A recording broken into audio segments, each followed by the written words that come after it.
Hey everyone, Brando here. And Mike. And we host the Game Addicts Podcast. A show about modern and retro video games. That we play and collect. Now, here's some vital information for you. Our podcast is found on podcast services around the globe, such as iTunes, Podbean, Stitcher Radio, and YouTube. Check us out every Thursday for a new episode. But wait, there's more. If you pledge to the Journey into Comics Network Patreon, you get early access to the audio version of the show up to a week early. So what are you waiting for? It's time to level up and check out the Game Addicts Podcast today.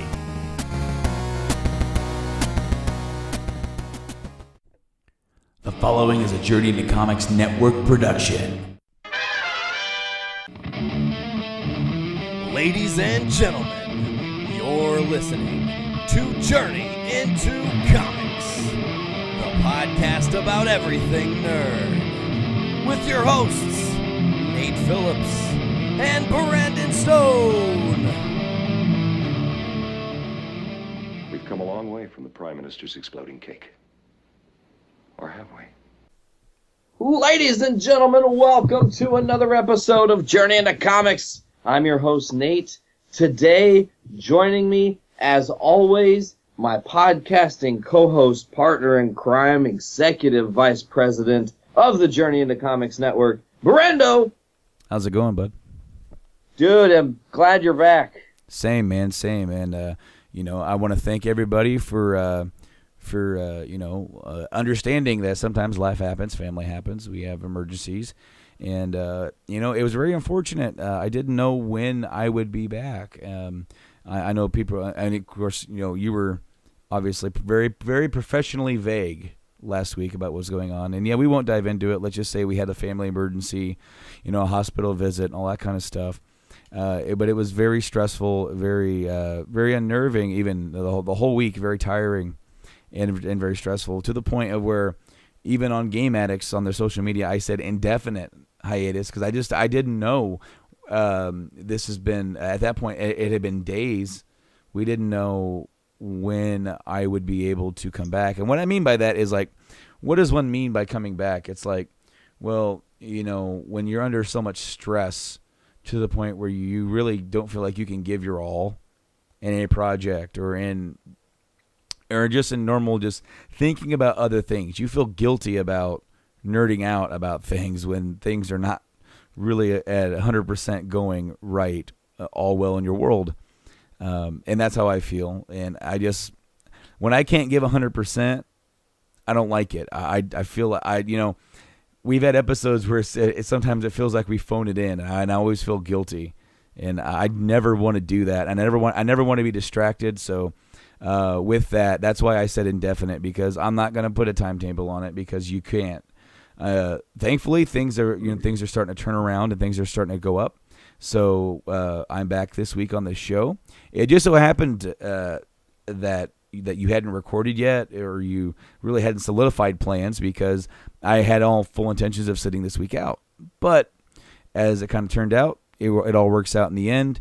Game Addicts is coming back next week with a different kind of episode. I'm hoping, at least. I got to wait till I got to piece it together. Because of our recording schedule, we're not going to be able to record until this following Thursday, this Thursday that you're hearing this. So then the episode won't come out till the next Thursday. So we technically have two episodes that did not have a Game Addicts. But with this, there will be something. Episode 48 will be almost like a look at the preamble to the Game Addicts podcast, the old pickup videos that I did on the JIC YouTube channel that are still there in a playlist in Brando's Game Room. You can go check those out. But those will be, I'm going to put those up in the video form and in audio forms for you to hear my old pickups from 2014. Awesome. I can't wait. As a Game Addicts fan, I can't wait. It was difficult, Brando, having you be away for a minute, because it was like we just literally got the ball rolling on the network and everything was looking up. And then it was weird because you had to kind of ghost on me. We were not able to communicate a whole lot. There was a real large amount of stuff going on with you. And I was just like, okay, well, we're just going to put this together as best we can. And before we really go any further into the episode, I wanted to take a quick second to thank both Blaine and Poor Boy for stepping up last week. Blaine, again, I'm so sorry we don't have that episode, Lost to the Winds, but that's podcasting, man, and we still put it together. But you were definitely missed, so I'm glad you're back. I'm glad that things are going to kind of keep rolling forward, and obviously, if at any other point we need to have you step off for a minute for any personal shit, there's not even a question, man. You know how it is. Absolutely, and the feelings, more than mutual. When there's, and that's what we always are, man. We're always family first. Even though the JIC family, we're a family, but when it's like, when there's, trouble in paradise, so to speak, when there's stuff going on, there's absolutely no question.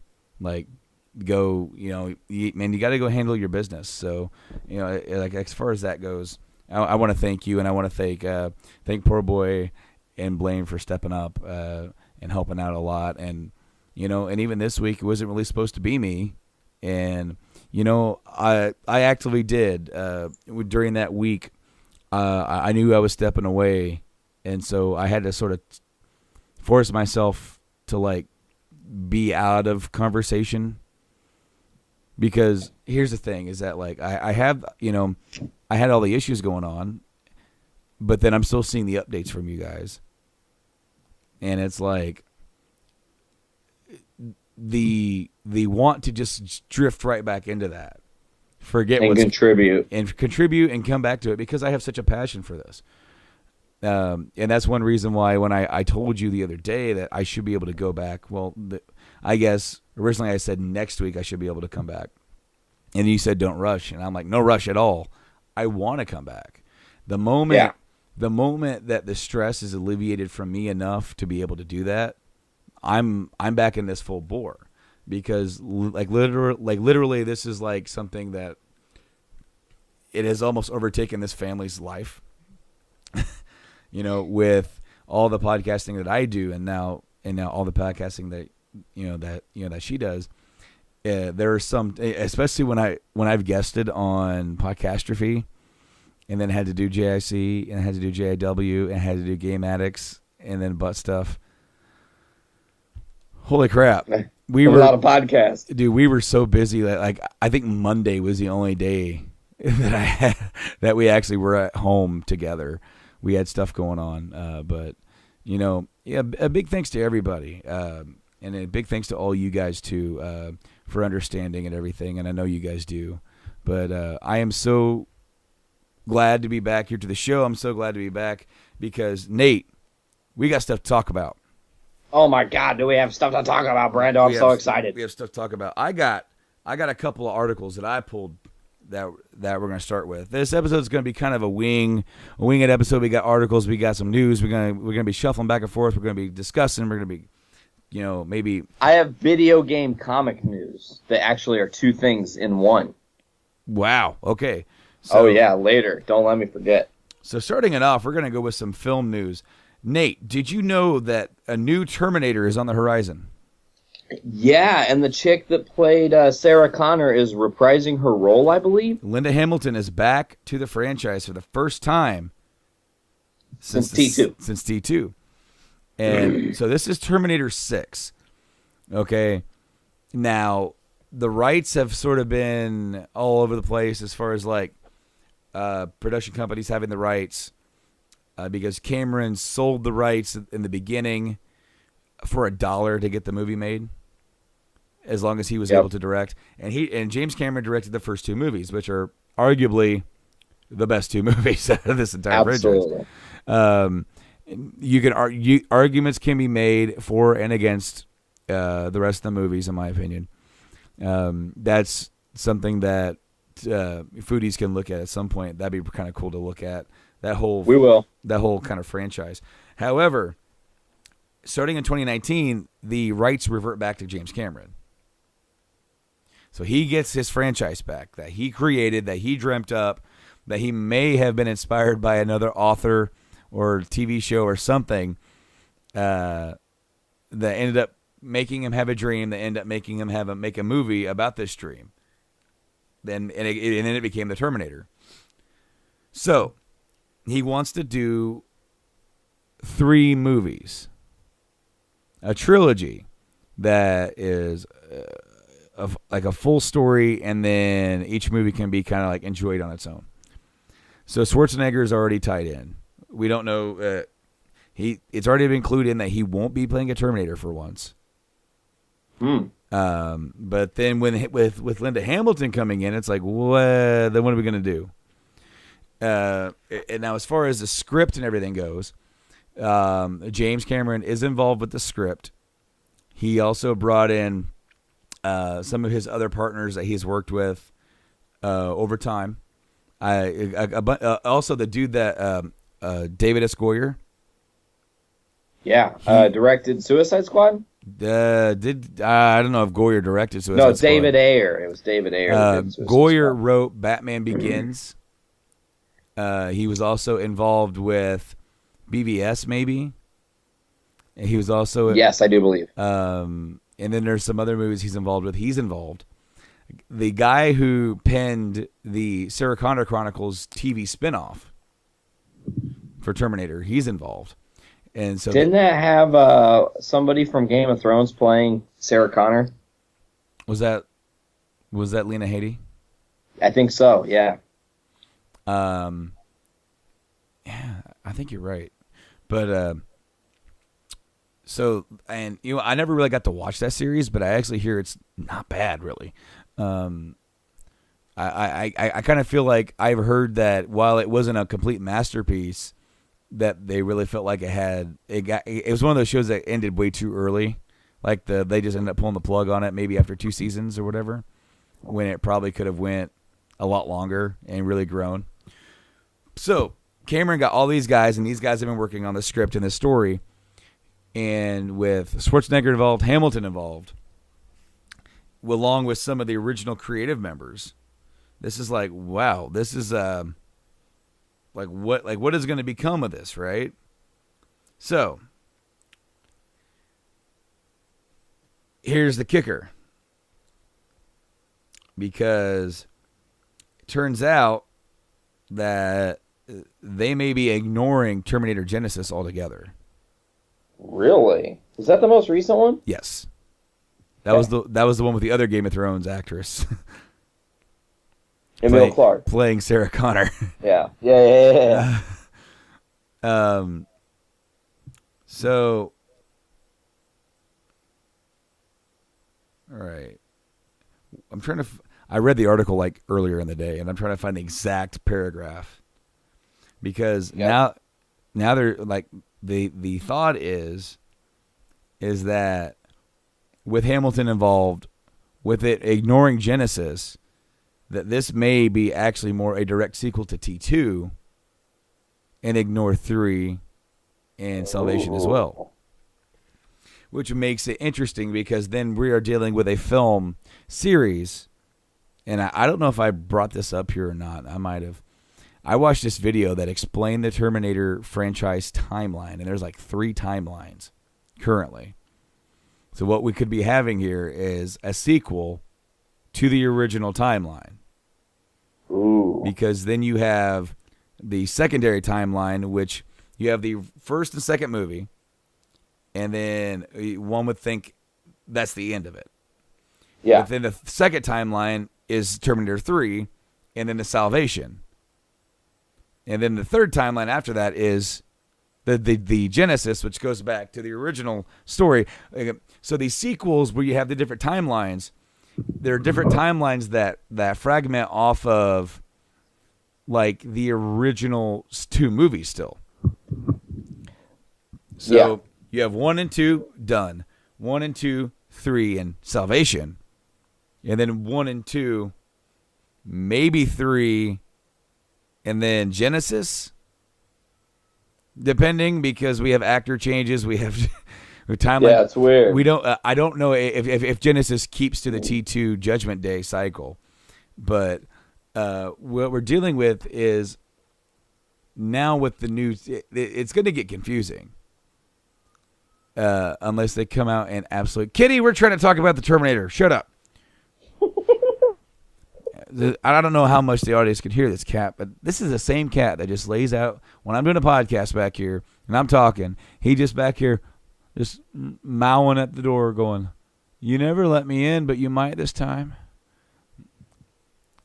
Not gonna happen. Maybe today is my lucky day. But yeah, like obviously, confusing universes, confusing timelines is not something that is generally out of the norm these days with films. Worse things have happened. I mean, the Wolverine movies happened. Specifically, Origins. And yeah, Origins was pretty awful. Everything else was not bad, though. Right, but I mean, but then you're dealing with then the whole X-Men timeline movies. You have the original 3 movies, and then you have Days of Future Past, which goes back and erases like the third movie. Like the third movie. It doesn't. But in order to really enjoy it, you have to watch the third movie. Yeah. Like if you're gonna watch the movies, you have to go and watch, because you can't have Days of Future Past without 3.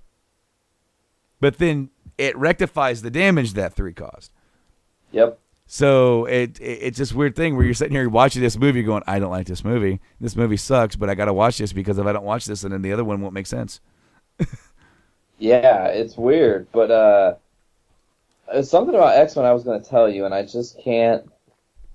cannot remember. Oh, well. Oh, I do remember. The guy that played Colossus originally, X2 and X3, is coming back to play Colossus in the Dark Phoenix storyline. But That's not cool. the guy that was in Deadpool. So now we got 2 different in Fox. We got, okay, so is Deadpool in the X-Men universe or is he not? I don't know. Maybe he's going to be not in the X-Men universe in the near future. Who knows? Maybe he'll be in the Marvelverse before this is all said and done. If Fox won't let him up. Who knows what Fox will do? Fox will I think not. they're grasping at straws right now. They're not, dude. They're not financially hurt. He was it's the biggest rated R movie opening of all time. They are not getting rid of him. Maybe Fantastic Four, if they were like, we failed at this, let's just get rid of it and get some money. Yeah, that's what I would do. Unless they feel like they can do something like your guys' idea with the TV show or something from last week's episode. But the X-Men, the verse is not hurting them right now. And then you have Deadpool, which is like a cash cow. Deadpool 2 is going to be even bigger than the first one. The first one came out on such a low budget for what it was. Like they had no faith in it. And I mean, this next one's going to be a monster. And it especially with how popular the first one was. I don't think we have to wait very much longer. That's like February of 2018, right?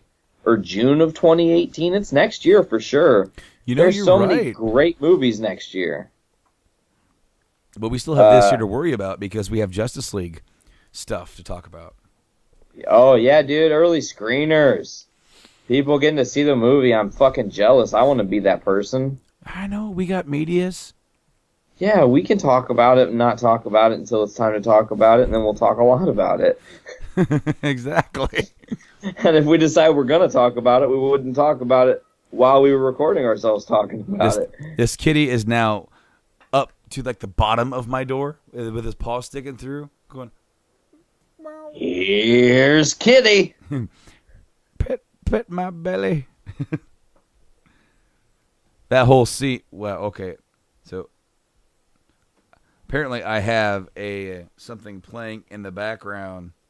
Oh no. Of one of these web pages I have up because of automatic videos playing sites.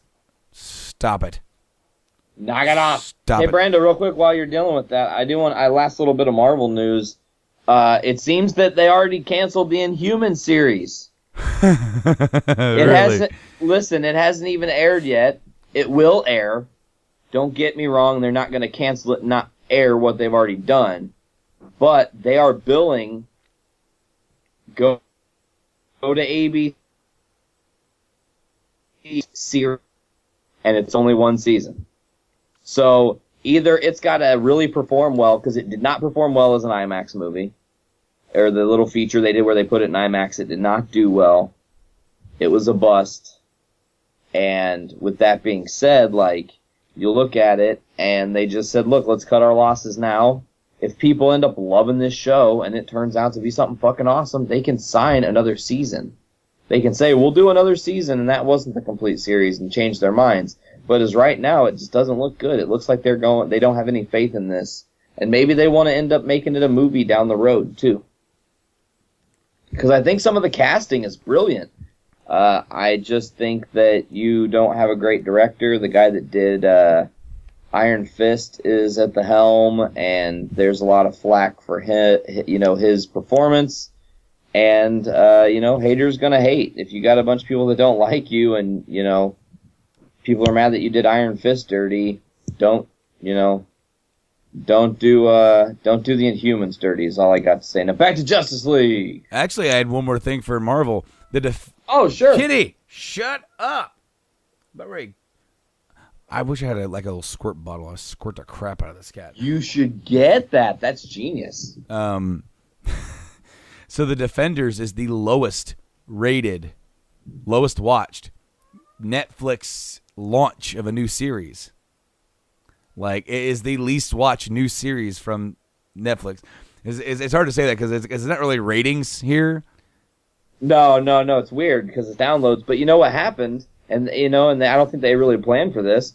Motherfucker, I haven't seen Luke Cage or Iron Fist yet, and I need to see The Defenders. How am I going to watch The Defenders and not know about these other characters that well? I got to watch the others. There's also another factor here. Okay. It didn't really review that well. I heard that. I heard that reviews were kind of mediocre, that there was a lot shoehorned in through the season. I feel like, did Poor Boy review it already? I feel like Poor Boy reviewed it. I feel like he watched it. With as many podcasts as I listen to, I don't always get a chance to listen to every single thing that's on our network. I always try to, but I still haven't listened to the most recent Podcastrophe, the most recent Poor Report. I haven't listened to that yet, or even episode 4 of Voice. I haven't listened to that yet. But basically, I was following reviews for Defenders as most sites do. It's like some sites they do like review in progress. Yeah. And it was like the first couple episodes just don't review very well, and then then you get a couple good episodes, but overall it was just like it was kind of mediocre, middle of the road. But one more thing before we go to Justice League. Sure. And I promise, guys, we are going to get to Justice League. We got stuff to talk about. The Punisher trailer that came out this week. Holy fuck, it was made for us, Brandon. I know. It was like, hey, Brandon, hey, Nate, do you happen to like The Punisher? And we were like, yeah, I fucking like The Punisher. Check, okay. And they were like, hey, Brandon, hey, Nate, do you also like Metallica? And I was like, son of a bitch, you got me. You got me good this time, Marvel. Darkness imprisoning me, man. Perfect song choice. Oh, dude, it was awesome, and I love the way they edited in the with like the gunfire. Yeah, it was great. It was action packed. And so we don't know the release date for this series yet. November something. Well, there's rumors that it actually might be within like 3 weeks from now. Whoa. And that like the actual number's hidden somewhere. Huh. But I don't know. That's weird. That'd be weird for Netflix to do that so close to Stranger Things dropping. I agree, but most people are going to watch it in the weekend anyway. You goddamn right. You're not far off there. Now, here's the thing is that, I'll be honest with you, my general interest in watching the other Marvel shows, the Jessica Jones, Luke Cage, Iron Fist, not really that high. Not really interested in those characters that much. I like Daredevil. I liked what they did with the season 1 and season 2. Yep. I like the Punisher. I like John Bernthal. I liked his portrayal of the Punisher. I'm in this day one. Yep. Day one, I am in with this. Cannot wait for that series to come out. So, Justice League. So, early advanced screenings of this have been done. People have seen the movie, Nate, and they're rumbling about it. And so, here's what they've been saying. What's going on? Basically, some people were pretty impressed by what they saw. Now, that's a good sign because people aren't coming out here saying this is BVS revisited. And here is what BatmanNews.com I trust them. Tweeted. Spoke to 3 people who attended the Justice League's test screening. They loved it. Epic quotes. One person didn't like BVS or Suicide Squad, but loved Justice League.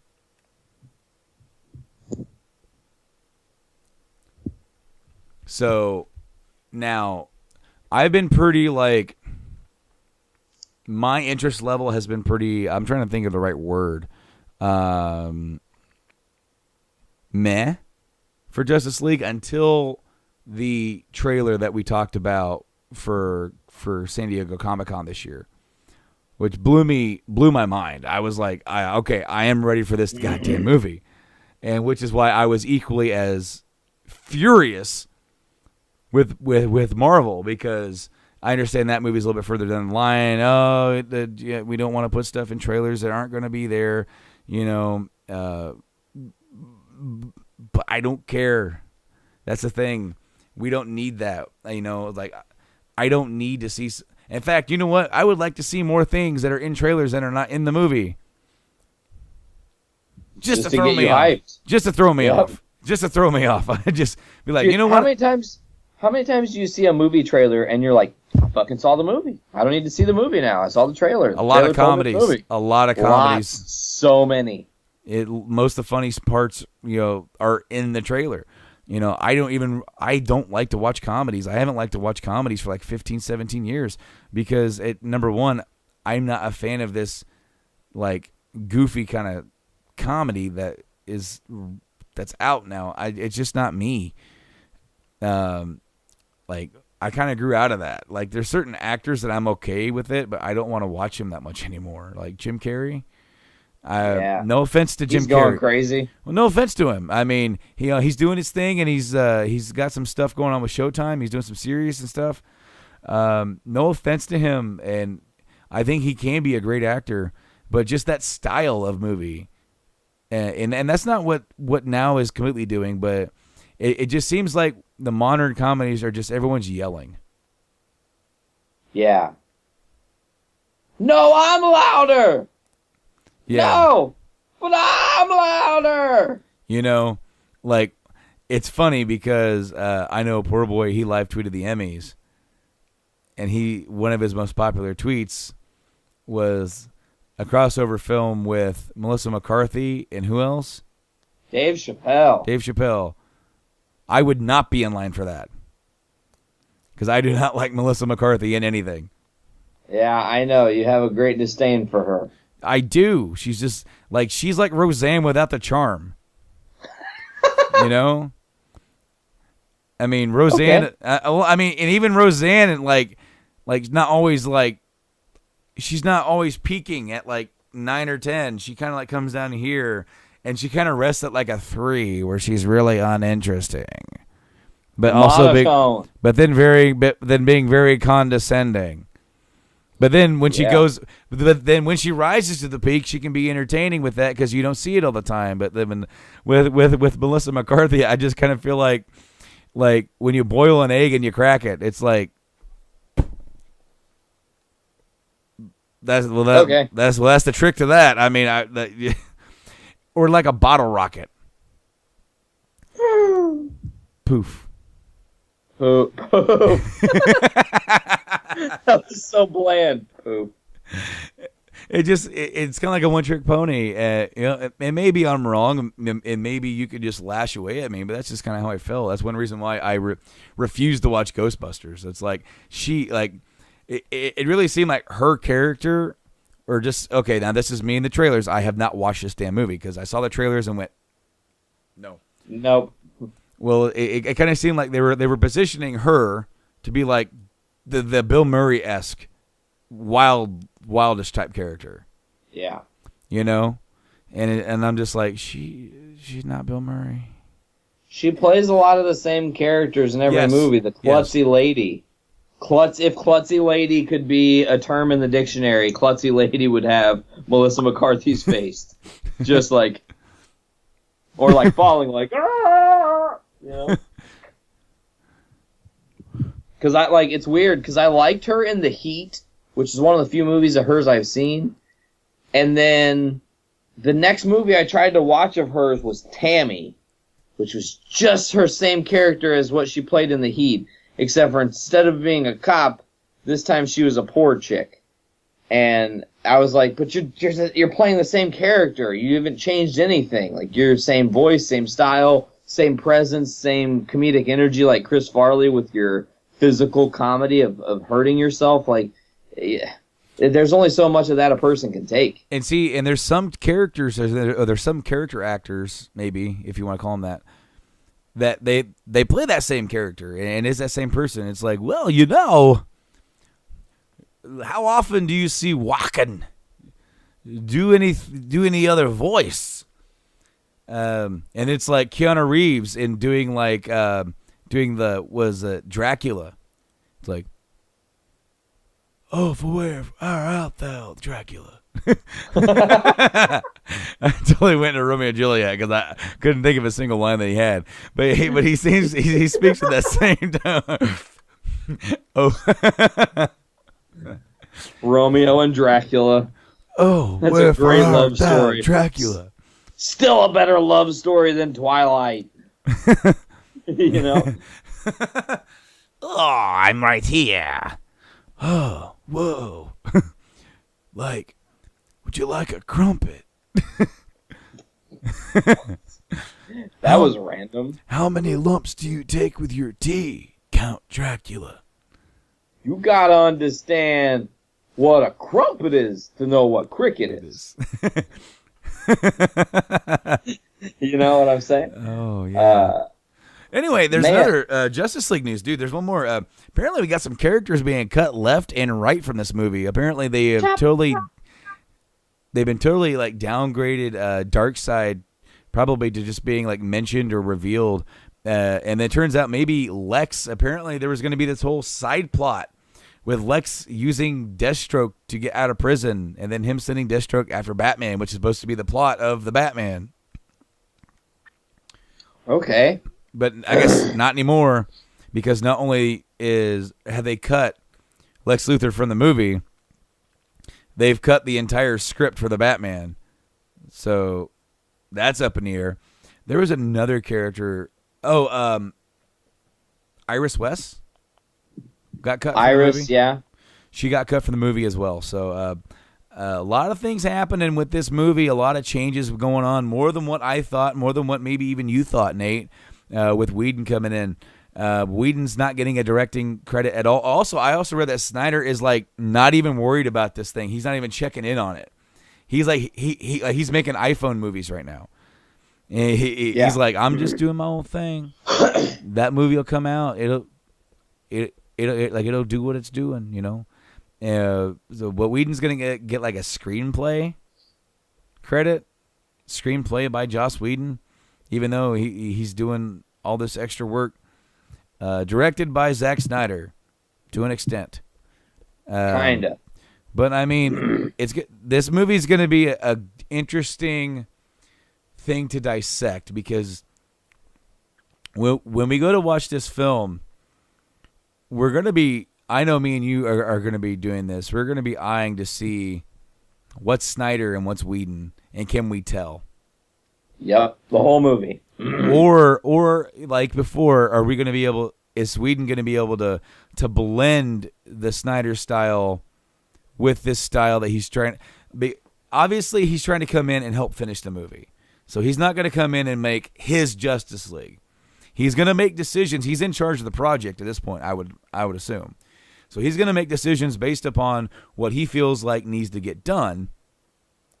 But he's also not going to try and completely tear apart what Snyder has created with this movie. It's kind of like taking a thing of mashed potatoes and molding it. Like, the mashed potatoes were already made by someone else, and you're making, like, the plateau and the Close Encounters of the Third Kind, if you ever saw that movie, the plateau of mashed potatoes real high. Like, that's what Whedon is doing right now. He's like, fuck, all I've got to work with is this mashed potatoes, and I can only cut out so much, and I can only add so much to do what I can do to make it better. I use air quotes on that. But I think that we are going to be looking for Joss Whedon throughout the movie and what he does. But what we're also going to be looking for, Brando, is very much with Batman versus Superman. What was the big thing you complained about? That movie was okay in theaters. When you saw the extended cut, you liked it better. Meaning that they relegate important stuff to one line. If you miss it, tough shit. Yeah, they so can't now, do that anymore.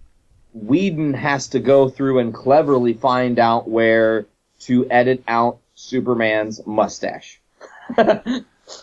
Just keep it in, man. Just keep it in. Throwing people off. Like, wait, did Henry Cavill just have a mustache? Next scene. Nope.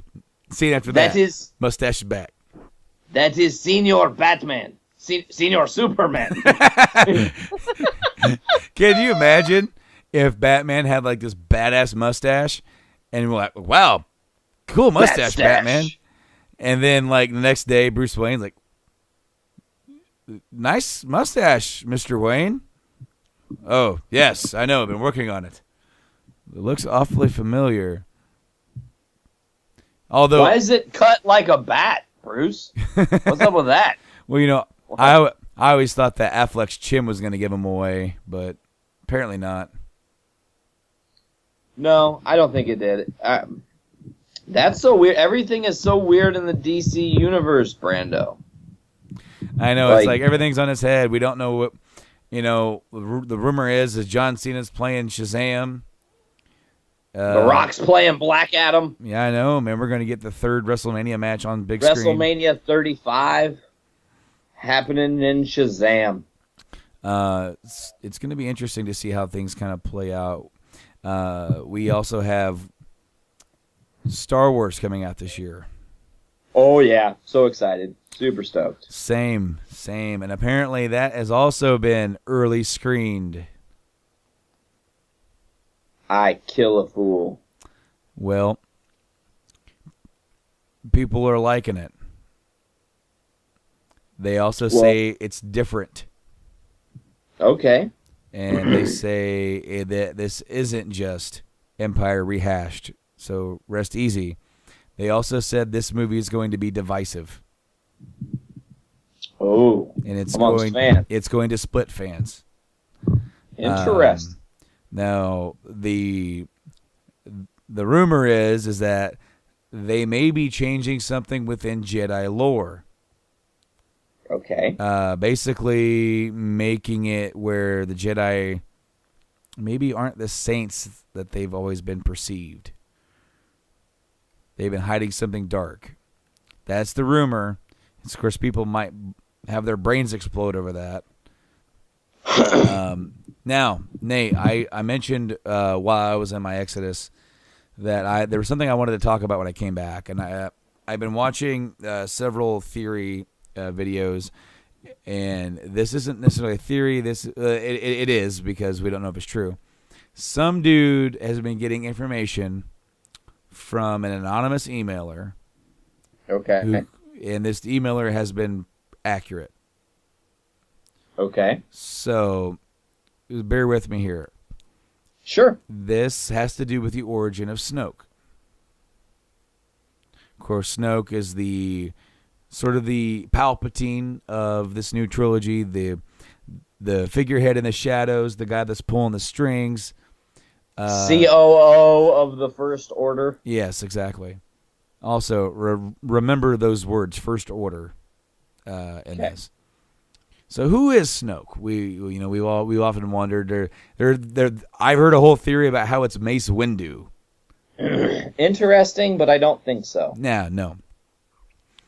So, basically the idea here, potential spoilers, guys. So if you want Wait a minute, I know who it is. Before I know, I figured it out. Who? It's Gollum from Lord of the Rings. Well, I mean, technically, Sort of. Technically, Yeah. yes. It's still Andy Serkis.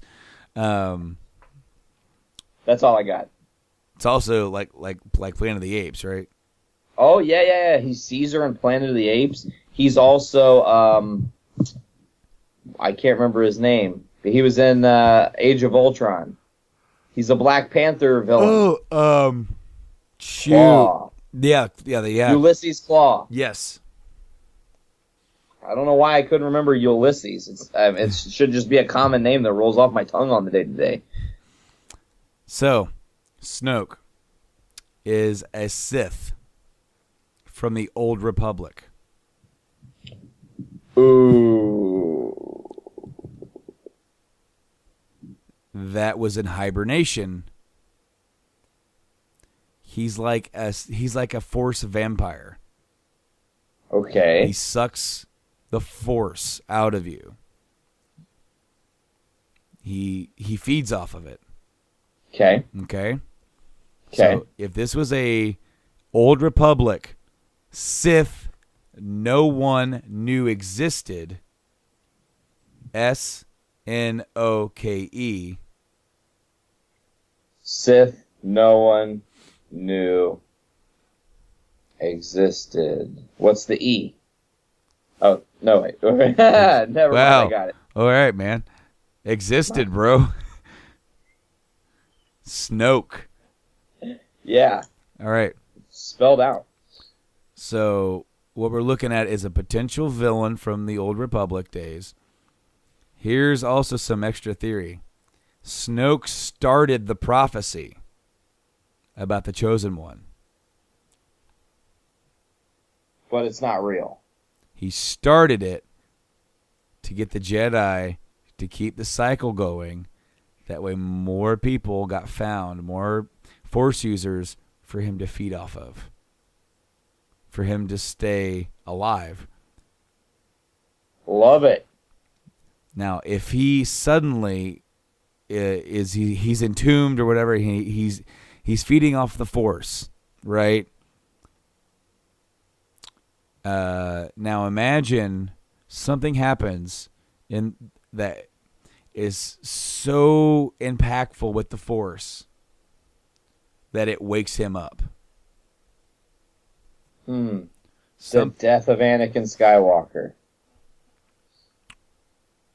Think about it. He said he saw the Empire rise and fall. Okay. So the Emperor? Order 66. Oh, so from Revenge of the Sith, when Order 66 happens and it's the decimation of the Jedi, the mass exodus of Jedi awoke him? Imagine if he is feeding off of the Force. Okay, yeah. Okay. Say like the idea is like maybe he's entombed somewhere where like these people who are not as in tune with it, their essence disseminates back into the Force. So he's feeding off this and he's going all those people, all those Jedis go to him. He got full really quick. And he woke up.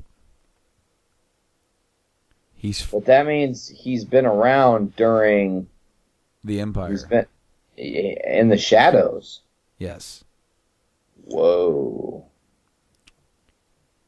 And with all the Jedi being hunted down, he's too weak to do much. But he's almost healed. But he needs the last Jedi. Oh. To fully heal, and Rey is the last Jedi. Or Luke. Ooh. Now, if someone can feed off the Force, suck the Force out of you, here's another level of this mind fuckery.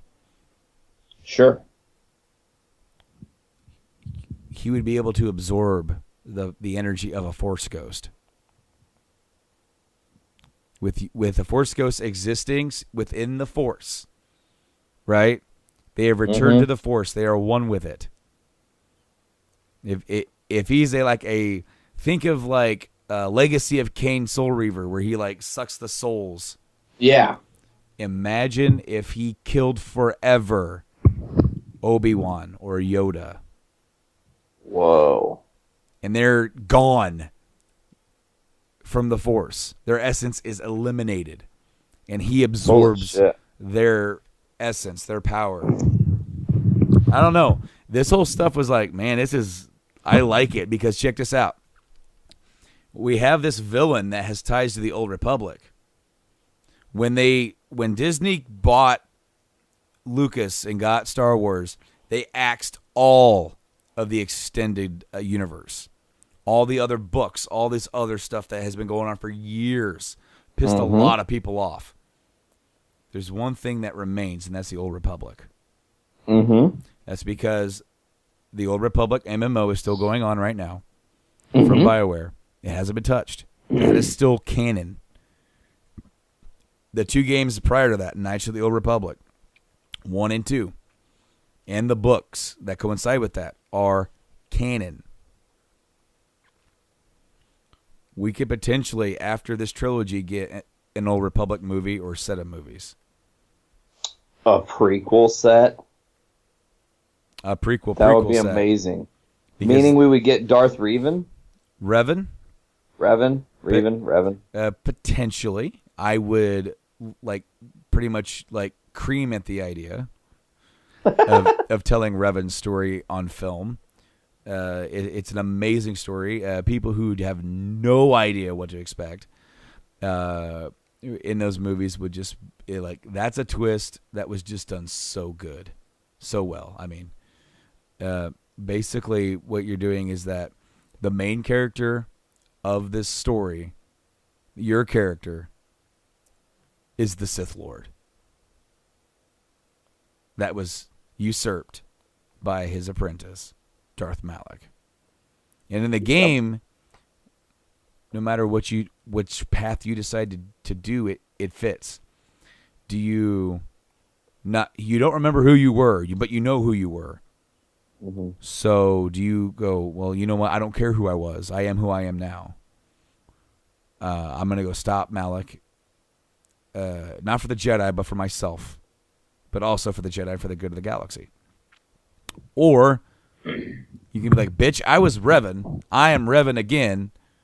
And I will have my fucking revenge. And that's the way you can play it. My revenge? Now,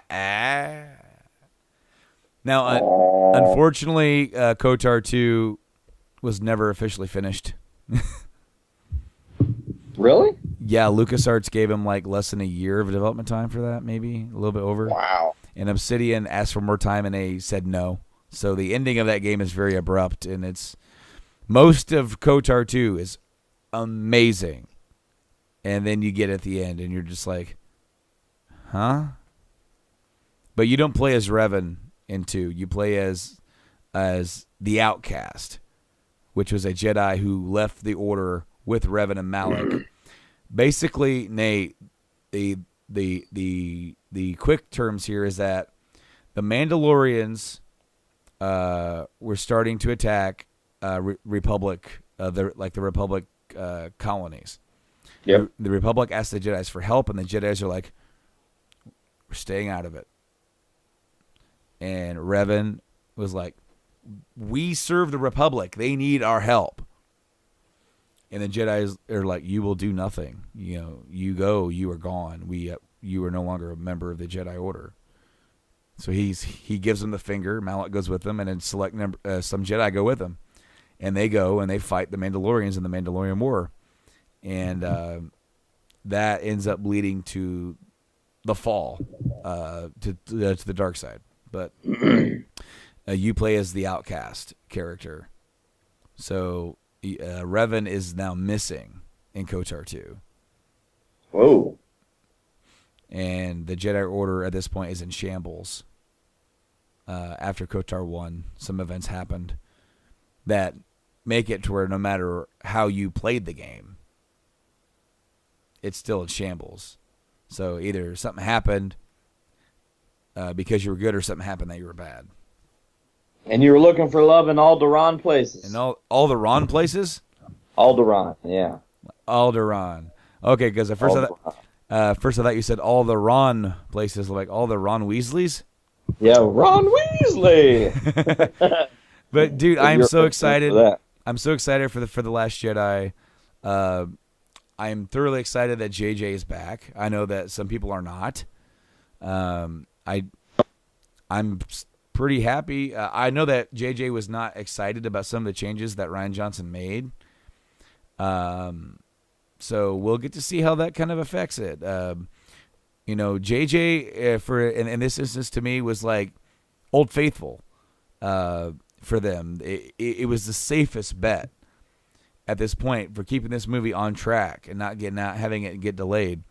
They lost their director at a very inopportune time, and having somebody like JJ who just did 7 be available to come in to do 9. I want to see what he's going to do, because he had the hard task of starting this thing over again. And now he's going to have the task of finishing it. And then he's going to have to go off of what The Last Jedi does, even if he doesn't like it or not. He's going to have to, okay, so he has his movie, which led into this movie, and then he's going to look at that, and he's going to see the story elements, and he goes, where do we take it from here? Yeah, like, oh shit, that's not how I would have done it. That's a little different. Now I gotta fit. But then it's like, maybe not how he would have done it, but now it's done. So it's like, now let's go. Let's make this into something. So it's going to be very interesting, and I'm very excited to see this movie. Getting more excited to see the Han Solo film than I was thinking of originally. Like, I'm just like Rogue One. It's like the interest is not there, but now that Ron Howard's involved, trailer 1 will drop and we'll be like, right. Dude, I'm telling you, I want the Ewan McGregor Obi-Wan movie. It would be awesome, man. It really would be. I want the whole thing. I don't know if I've said it on a podcast or not, but here's how I want the Ewan McGregor Obi-Wan trilogy to be this, okay? He goes off on this big adventure, right? Sure. Like, he's living on Tatooine, and you have 3 movies where he's gone, maybe for longer than when he wants to be gone, right? You know, maybe he's gone 5 to 10 years. And he all through this big story, this big epic story, like, man, we just had 3 awesome Obi-Wan movies, and that last movie is when he's starting to get old, and the last scene of the movie is him sitting down going, and then he's like looking around, and all of a sudden he hears, and it's and then, right before A New Hope's scene with his first appearance. Exactly, like he's sitting down and he's tired, like he's been gone for the last 10 years. He's tired, man. He's like, and which is funny because can we call the third? Go ahead. No, you go ahead. I was just gonna say, can we call the third one Old Man Obi? Old Man Obi. Instead of Old Man Logan? I just think it'd be hilarious to have him be so tired and worn out at this point that he finally gets home, he finally gets to rest, and then he has that, and then that leads him. He goes and helps Luke, and then he sits down and gets the message from R2, and he's sitting there like this going, I just wanted a vacation. You fuckers wouldn't give it. You know, he sits there and he's like, you're the learn the ways of the Force. If you're going to come to be with me to Alderaan. It's like, well, I can't do that. You know, young Mark Hamill is just hilarious to me. Yeah, he's very weaselly. And not Ron Weasley, but like a weasel. You know what I'm saying? Runal Waslib. Do you remember that? Runal Wesley? And one of the books or Harry Potter stories. He ends up. Which one is it? Is it like the 6th book or something like that? Where he ends up. Half-Blood Prince. He ends up having like he ends up with like a quill, and I think it's a joke quill from like one of his brother's, like shops. And what he so it like when Ron tries to write his name, it like autocorrects it as he's writing it to Runel Waslib. I do remember. I think that is the 6th movie. Yeah, Runel Waslib. Great memory. I didn't remember that. Because like they do the whole fake out with Snape finding the book. It's like, whose book is this, Potter? It's mine. Runel Waslib. It's a nickname. It's so stupid. It's what the kids call me. It's what all the cool kids are calling me right now. I'm Runel. How's it going, Waslib? What up? Or do we call it the last one, by the way? Back to Obi-Wan. The last one. Yeah. I meant to say Old Man Juan, and the last one came out. It's so much better. Oh, damn it. I didn't mean to do that. Dude, I was playing Guardians of the Galaxy, the Telltale game. Oh, yeah. Fuck that game. I'm sorry. Do you want to know why? Why? Because I downloaded it on my PlayStation 4, and Episode 3 has a glitch that makes it to where I can't finish Episode 3. What happens is, if you're curious, in Episode 3 of Guardians, you meet the Mantis character, which sounds similar to the Mantis character from Guardians 2. Same as far as what the character can do. She's an empath and everything. But, thing is that she's having a conversation, and she's going to tell everyone, hey, here's my big story of how everything came to be and how I found out that Star-Lord is the celestial one I've been looking for. And when you answer the question, it just doesn't trigger the next cutscene. And it goes to you being able to control Star-Lord, except for there's no prompts, no one's moving. You can hear Gamora and Nebula arguing, but they're nowhere near each other in the room. They're across the room from each other. And it's weird because, like, the first time it happened, it didn't show me this table. So I was like, oh, maybe I gotta go to this table. And then the second time it showed me the table, but I still couldn't go to the fucking table. So I looked online, and it is a glitch, and they only fixed it on Steam. They have not fixed it for PlayStation 4. I cannot now beat Guardians because I can't beat Episode 3 because it fucking glitched on me. Are you kidding me? That's sad. I'm sorry to hear that. Man. And I tried virtual reality, Brando. I heard. What the F word right now? I didn't even talk about the other crazy thing. Sarah played this one called Wilson's Heart. I'm sorry, you cut out what? And left in like this insane asylum. I cut out? Uh-oh. Am I good now? Yes. Okay, groovy. So what I was saying is Sarah played this game called Wilson's Heart. And it's like a noir game. It's like black and white. And you're imprisoned in this like insane asylum, and you have to get out. And, you know, so you're like looking, and you look at your hand, and you see that there are like these things you can pull the pins out, and then you can unshackle yourself from the chains. She said it was like having a very lucid dream, because she could pick things up and read, except for she could not read them because it was jumbo mumbo jumbo and video game speak.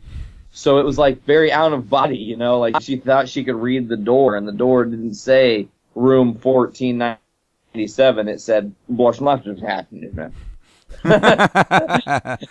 As best as I can make it up, you know. Virtual reality is a cool experience. That was like me playing Snake Eater and not knowing Russian. So like when you would go to the new areas, like, it would be in Russian and it would be in English, And I'm like, I don't know what that says. I mean, obviously you do because it's translated, but it's like, I don't know. I wouldn't even begin like, I don't even know like their alphabet that well. So I wanted to point at the screen and just be like, I did not know that. Did you guys know that random word that I still can't say in Russian was that for this English word? Like, what the hell? Oh, Brando. I feel like there's a bunch of other comic book stuff. Oh my God, there is comic book stuff because the CW just released the first teaser announcement thing. This is all going to tie in so beautifully. So they announced the teaser and whatnot for the crossover event. This year's CW crossover event is super cool. Monday night, you get Supergirl and Arrow for a one-time only, airing on Monday night. Tuesday night, you get Flash and Legends. So in 2 nights, you get 4 shows, the whole crossover condensed into a 2-night special event. I think it's November 27th and 28th. They're doing Crisis on Earth X. Earth X, this character, the Ray, who gets tricked into being a test subject that instead of dying, he actually becomes as powerful as light, like a ray of light. He comes from Earth X. Earth X is really fucked up because the Nazis won World War II on Earth X. So everyone is a Nazi. Everyone has been converted to a Nazi. There are no good guys and bad guys, just Nazi guys. Okay? So, Oliver Queen is a Nazi. And Barry Allen is a Nazi. But see, Barry Allen doesn't look like the Flash. He looks like the Reverse Flash and has 2 lightning bolts on his chest that look like what? SS. SS. Right? Makes sense. Crazy. It's a huge crossover. You've got characters from Legends, Supergirl, Flash, Arrow, all coming together. Maybe some returning characters, some first-time appearances of characters. The Ray character is actually going to appear on CW Seed Show. That's going to kind of introduce him as a cartoon character so you get an idea of what he's about, and then they will bring him to live action. Not that they are directly tied, but kind of so people can see what he's like as far as his character set before he makes his transition to TV. Now, didn't they do a couple of episodes in the Justice League cartoon based upon the Crisis? On Earth X, yes, they did. Yes, they did. Because I remember that vividly. Where that world's Batman is like an underground fighter fighting against the SS. Yeah, I remember it because I remember watching it maybe 15 years ago or whatever, and they have the SS symbol everywhere, but never a swastika. And I was like, as you know, watching that, and like I'm very like interested as to why. Obviously, the whole idea behind imagery and iconography with symbols and everything, they didn't want to put swastikas in there for political reasons, and that's okay. I don't think it would have hurt anything at that point. It's a historical thing, and it fits the story that you're telling. It's like, what's that show? There's that show on Amazon. I watched the first episode of it, and that was it. Where The Tick? No, not The Tick. It was that show where the Nazis in Japan won World War II. I don't know what that was. I don't have Amazon, so I didn't see it. Gosh, I'm trying to remember the name of that. The Man in High Castle. Okay. Oh yeah, The Man in the High Castle. It's funny that you say that because so the CW Seed Show does have a lot of swastikas because that's the cartoon they're going to set up Crisis on Earth X. The weird thing is the Barry in the cartoon as like the quote unquote Reverse Flash is just a black suited Barry Allen with 2 S's. They're kind of all uniform like that, at least in the cartoon. So in the show, it's like they're going to take and re-envision, Barry Allen as a Reverse Flash Nazi. It's going to be fucking weird and wild. What's his name? The guy, Stephen Amell said that he would have a new costume for the crossover, and he's not wrong because essentially this crossover is going to be the team fighting themselves the whole episode. Because it'll be other versions of themselves they're fighting. Which is interesting because you don't have to make Oliver fight Oliver the whole crossover. It could be some of the legends fighting that Oliver, some of Team Flash fighting their Supergirl, Dark Supergirl, or whatever the hell she's called. I don't actually know what she's called. That's a fuck up on my part. I should know that. But I was really excited, man. It hyped me for not knowing a whole lot about Earth X and then doing a little bit of research on what I didn't know about Earth X. I was just very stoked. You look at this poster, and it's a definite homage to an earlier Justice League. I want to say like Justice League 103 or 203, something like that. Is kind of more the cover that they took from. But using Crisis as one of their events, you're not even halfway through Flash's run. We know that will probably end with Crisis on Infinite Earths as the final story they tell for the Flash. That way Barry can sacrifice himself, save everybody, then become the lightning that strikes Barry Allen so Barry Allen can become the Flash. As fucked up and confusing as that is. So I'm really looking forward to this season's CW shows. Gotham just dropped. I needed to watch it, and I haven't yet got a chance. But season 4 of Gotham, we've got it's a fear season, all Scarecrow all the time. Bruce doing a prototype bat suit, starting his crime-fighting journey. You know, the kid that plays Batman or plays Bruce Wayne said, I don't know if I'll ever suit up. And I think even Brando at one point you had said, wouldn't it just be so cool if the final scene of Gotham was him suiting up for the first time? It seems like that timetable has been extremely sped up. And now we're getting a prototype suit, early younger Batman, you know, before things get super crazy. Season 3 just dropped on Netflix, so people can catch up. If you haven't seen Gotham, I know the episodes are long. It's 22-episode season. But I will say Gotham is very worth the length of episode.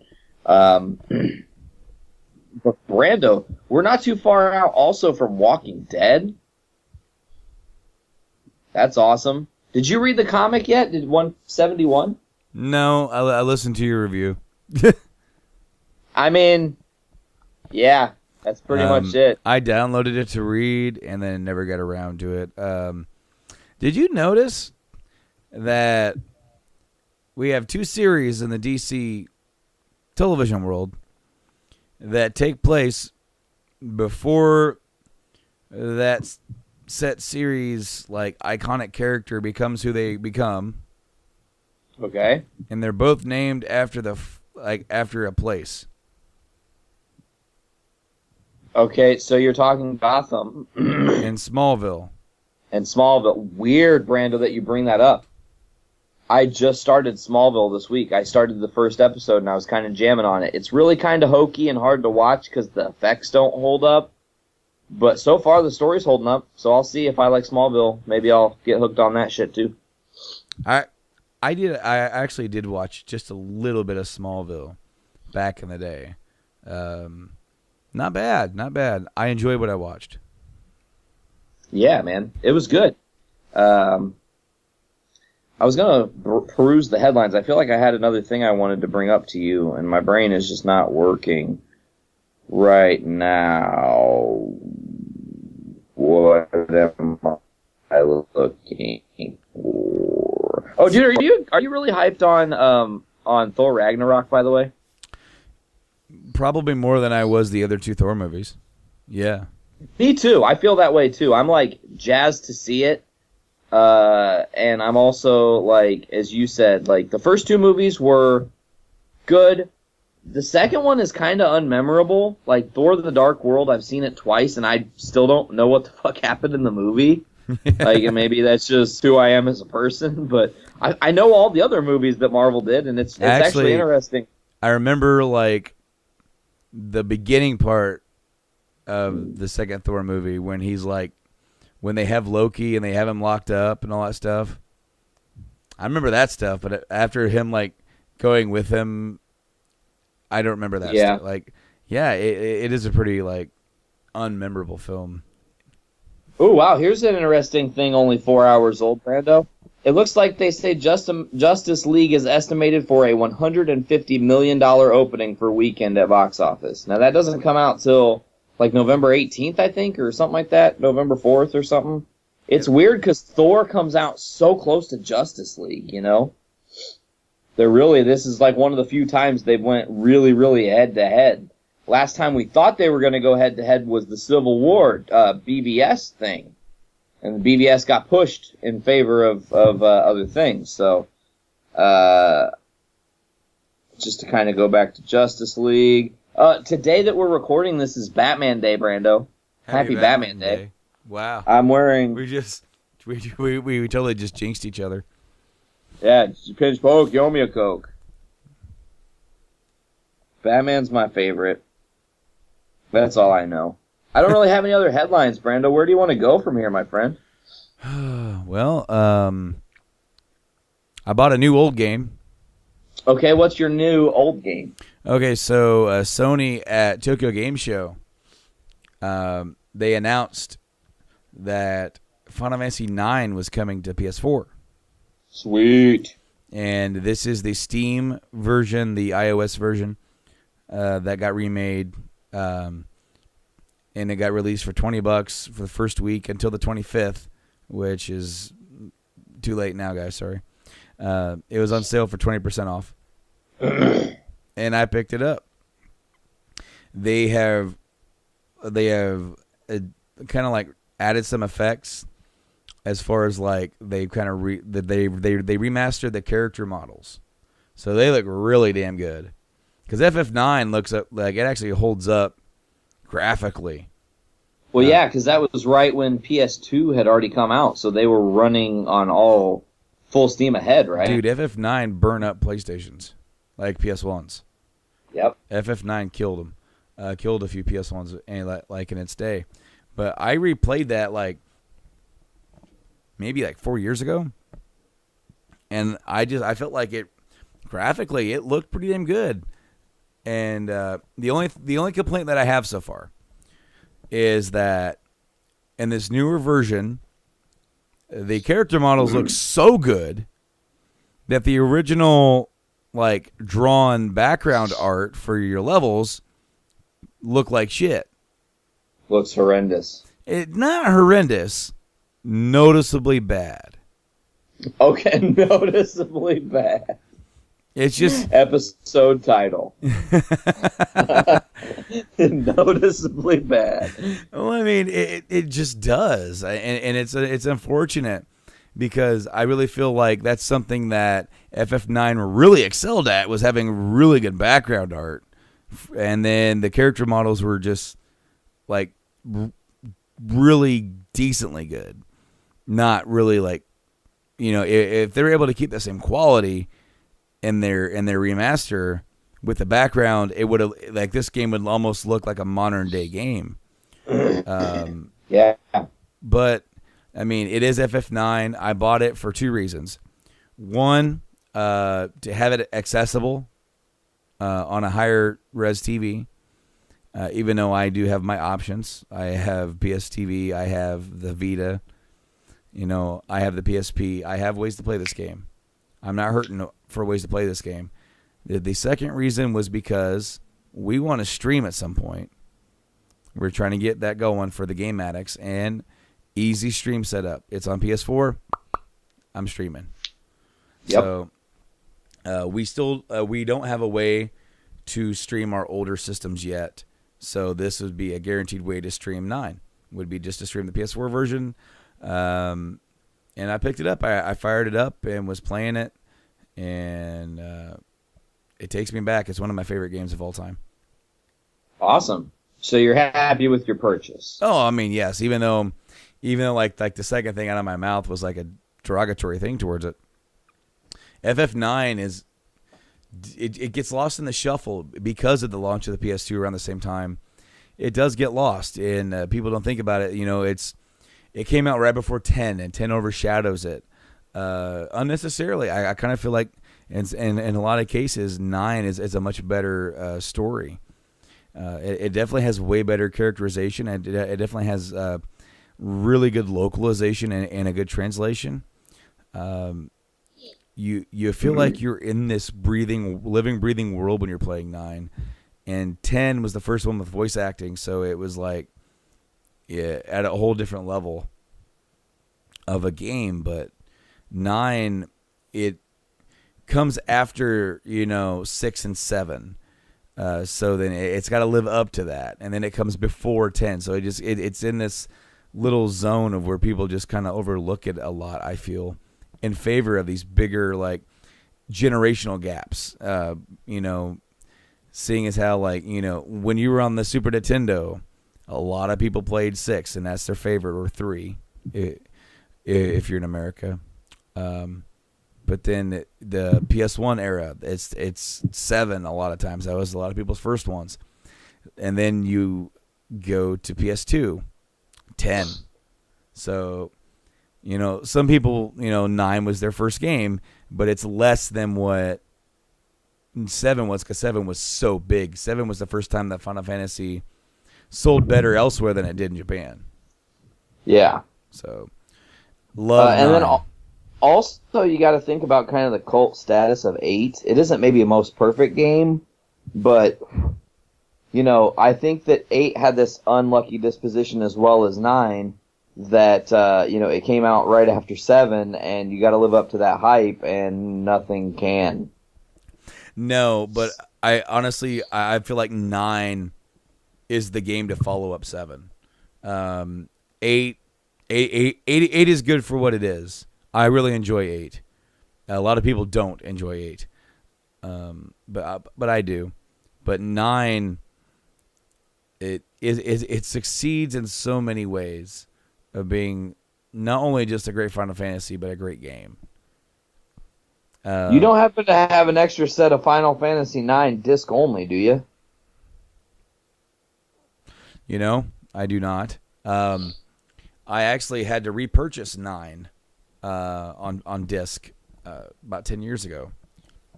I loaned it to a friend who loaned me FF10-2, and I was done playing 10-2, and it took a long time to get my copy of 9 back. And guess what? I never did. That's how long it took, because I gave him back his copy of 10-2, and he mistreated my copy of 9 so badly it didn't even play anymore. Are the initials the nation's capital? Affirmative. Okay. So I actually ended up buying 8 and 9 together for like $30 on eBay back when I eBayed, like 06, 07. And so those copies are the greatest hits, Square Enix labeled copies. They're like the 3rd, 4th, 5th printing of those damn games. But if I ever see that game come up for a flash sale, I will let you know. Because these games sometimes do, and you might be able to get it for like half off, because it's only $9.99 on the PSN. Well, the reason I asked about having an extra set of discs for PS1 is because I have an entire case and manual and everything. I just don't have the discs. Interesting. And that is a kind of similar situation, but kind of different. Someone had it in a CD wallet, and the CD wallet is no more. And guess what? The case is. And I want that damn game again. I absolutely love it. The battle speed is a bit slow, especially when you've been playing other games that are faster. You go back to this one, and it's just like you sit here and you're waiting, and you're like, this is max speed. That and the trance system, I got really irritated at the trance system in that game. It was the trance system was a version of like the limit break, and once it reached trance, you tranced, and you could get access to special moves. The only problem is it automatically put you in that state, and if you were in a random battle with just some stupid little bug and it hit you and it was enough to trance you, completely wasted. Now you have to wait for it to charge again, or for it to build up. You couldn't hold it. You couldn't wait to use it. So lame. Sometimes, you would get hit in boss battles that would be just perfect, but other times you'd be fighting a bug. Tranced. Damn. Yep. But Brando, hey, I had a question. what's that, buddy? What pods have you been listening to lately? What pods? Podcasts. Yeah, what pods? Podcasts. Let's take a look. Sweet. All right, so I have been listening to the Wrestling 20 Years Ago podcast. Yeah, you showed me that one. They're pretty great. I've been listening to Something to Wrestle with Bruce Pritchard. I've been listening to What Happened When Mondays, a lot of wrestling podcasts. I've been listening to I got you on video chat there, right there. Those are downloaded. Waiting I to get see. listened to. What happened when, and some networky stuff, and Here lately, buddy, I've actually been taking a break from podcasts. And what I've been doing is there's a guy that I watch on Twitch, and he plays games. Well, he did a Final Fantasy marathon recently in August where he played through every single Final Fantasy game besides 11 and 14. because you can't, because they're online only. Well, I mean, you can. Is there story mode, really? Oh, yeah. I mean, there's a story to 11 and 14, yeah. But you just get that story in different ways. It's just like there's a story in World of Warcraft. Yeah. I mean, it's an MMO. But like you get your story through quests, you get your story through, it's just set up differently. And I've been watching him play it. Really, all he's doing is talking about the story. And since he's also read the translated versions of the Ultimanium version, like the books about like deep as you can go and like into these games, so it's like a lot of the stuff he says I know. But a lot of the other stuff, it's also him talking about that. It's also how he takes it, how he sees it, how he, relates it. And it sitting there and I'll be laying in bed, getting ready to go to bed, and I'll just pop him on, turn my phone. It's on YouTube. I'll turn it upside down, and I'll just listen and fall asleep. So I've been listening to a wide variety of podcasts. As I said last week, I got us into that group, the group that does all the different The pods we podcasts we listen to. I've been doing reviews of a bunch of different shows and checking a lot of different stuff out. I don't have anything really this week. It was really weird. This week I felt like I had so much pressure on myself to not ruin the network the week you were gone that I didn't really listen to a whole lot. I kind of... I listened to the Introvert podcast. I don't know if you know about that. This lady, Amy, she's an introvert, but she's really great on a microphone.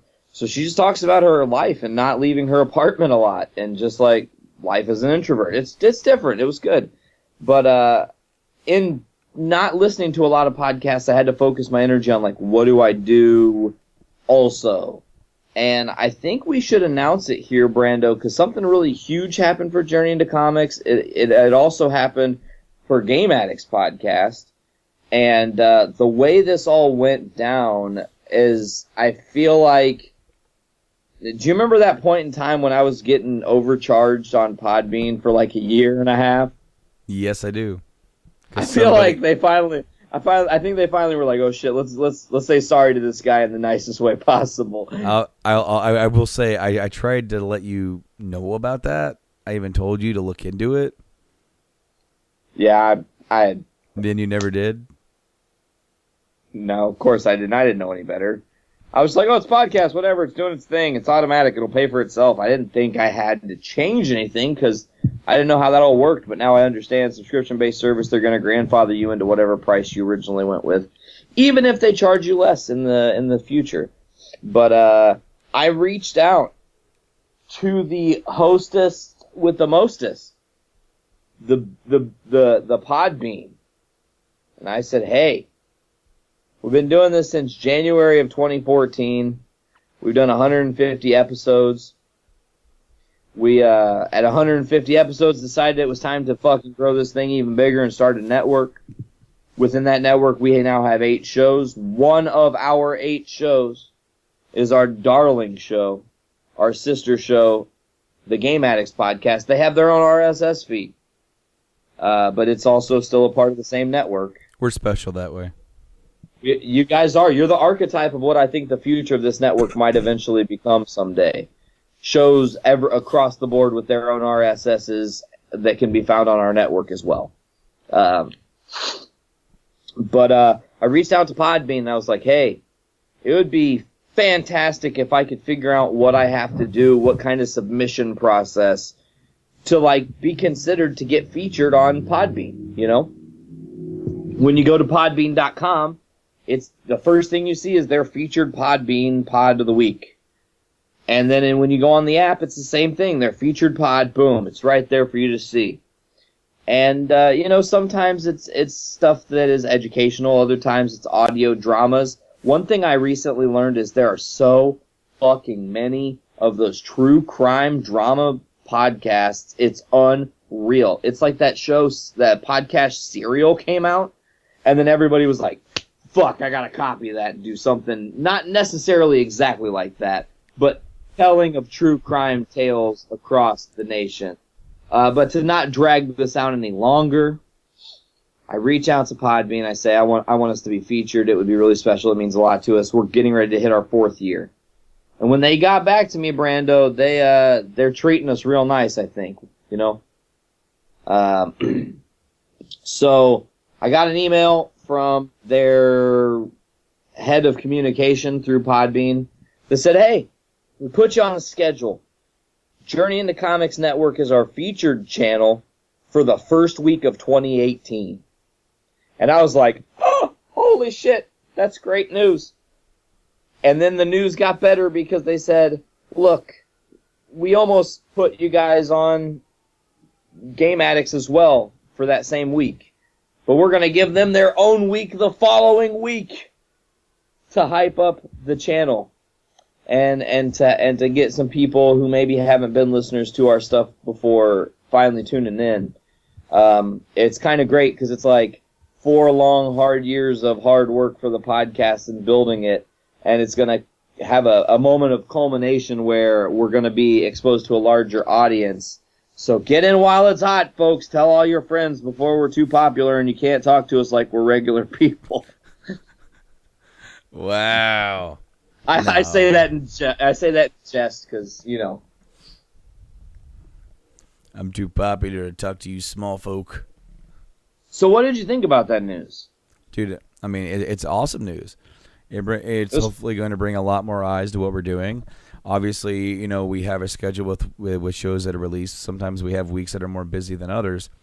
Needless to say, that week we're going to be really busy. We're going to have shows going, you know, every day of the week. There's even some back channel stuff going on right now. We're talking about, you know, maybe moving some shows around on like the schedule just to, you know, some people, some shows maybe don't want to be bi-weekly anymore.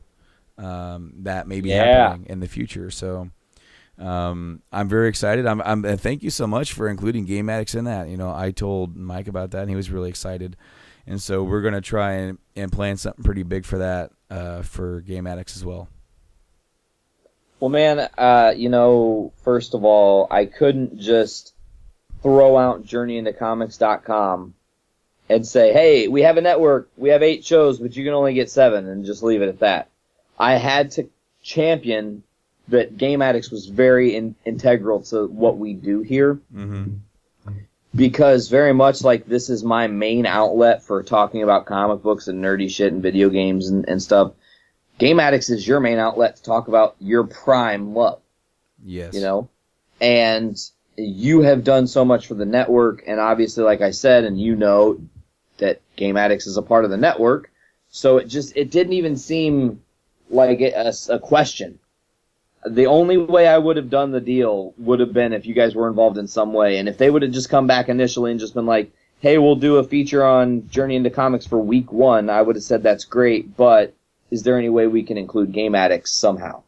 Whether it's also making it a co-feature or something.